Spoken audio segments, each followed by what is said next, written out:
আমার ভুবনে সকলকে স্বাগত। একটি পাত্রে কিছুটা পরিমাণ গাজর কুচানো ও ক্যাপসিকাম কুচানো নিয়ে সামান্য পরিমাণ নুন এবং একেবারে সামান্য পরিমাণ সাদা তেল দিয়ে বয়েল করে নিচ্ছি। এটা একদম হয়ে গেছে, জল শুকিয়ে গেছে এবং সাদা তেল সামান্য পরিমাণ দেওয়া ছিল, একটু হালকা ভাজা ভাজাও হয়ে গেছে। কিছুটা রুটি এক্সট্রা হয়ে গেছিলো, সেই রুটিগুলো আমি একটি পাত্রে নিয়ে নিয়েছি। একটি ফ্রাই প্যান বসিয়ে তাতে তেল ব্রাশ করে দিয়েছি এবং গরম করে নিয়েছি ফ্রাই প্যানটা।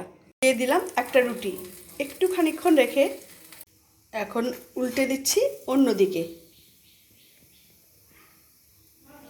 হয়ে গেছে, এখন আমি তুলে নিচ্ছি।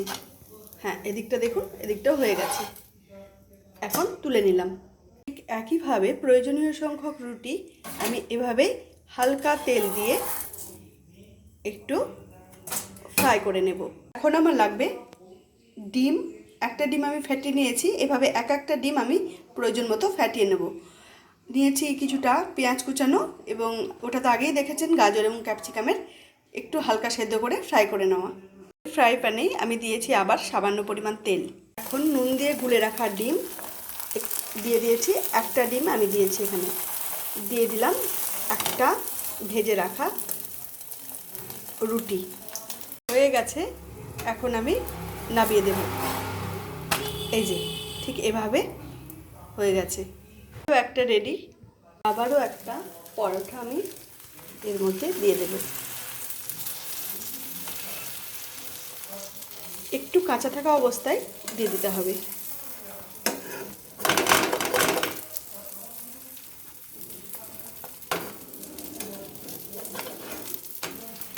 গেছে, এবার এটা তুলে নেব। ঠিক একইভাবে সবগুলো ভেজে নেব। একটি পাত্রে আমি একটা ডিম রুটি নিয়ে নিয়েছি, দিলাম আগের থেকে ভেজে রাখা গাজর ও ক্যাপসিকাম আর কাঁচা পেঁয়াজ। এখন দিয়ে দিলাম কিছুটা তেঁতুলের সস এবং টমেটো সস। আপনারা ইচ্ছে করলে সসের পরিমাণ আরও একটু বাড়িয়ে দিতে পারেন। সব শেষে একটুখানি গোলমরিচ দিয়ে আমি এবার রোলটা বানিয়ে ফেলবো। গোলমরিচটা আমি একটু বেশি পরিমাণে ব্যবহার করলাম, আপনারা ইচ্ছে করলে কম ব্যবহার করতে পারেন। আর ঝালের জন্য কাঁচা লঙ্কা ব্যবহার করতে পারেন। দেখলেন আমি কাঁচা লঙ্কা ব্যবহার করিনি কোথাও, তাই আমি গোলমরিচটাই ব্যবহার করলাম, কারণ গোলমরিচের যে ফ্লেভারটা ওটা আমাদের বেশি পছন্দের। এখন একটা ভাঁজ করে নিয়ে দিয়ে দিচ্ছি একটা সাদা কাগজ। খুব ধীরে ধীরে এটাকে রোল পাকিয়ে নিতে হবে। হয়ে গেছে, এবার তলা দিকটা হাত দিয়ে দিয়ে মুড়ে দিতে হবে। দেখুন একেবারে তৈরি, তলাটা ঠিক এভাবে মুড়িয়ে দেওয়া। দুটো আমি অলরেডি পেপার দিয়ে রোল করে দিয়েছি, ঠিক একইভাবে বাকিগুলো পেপার দিয়ে রোল করে নেব। ঠিক একইভাবে বানিয়ে ফেলুন রুটি রোল। তো আপনারা বেঁচে যাওয়া রুটি থেকে এটা বানিয়ে ফেলতে পারবেন, খেতেও হবে অপূর্ব সুস্বাদু এবং স্বাস্থ্যকর, কারণ এখানে কোথাও আমি বাইরের কিছু ব্যবহার করিনি।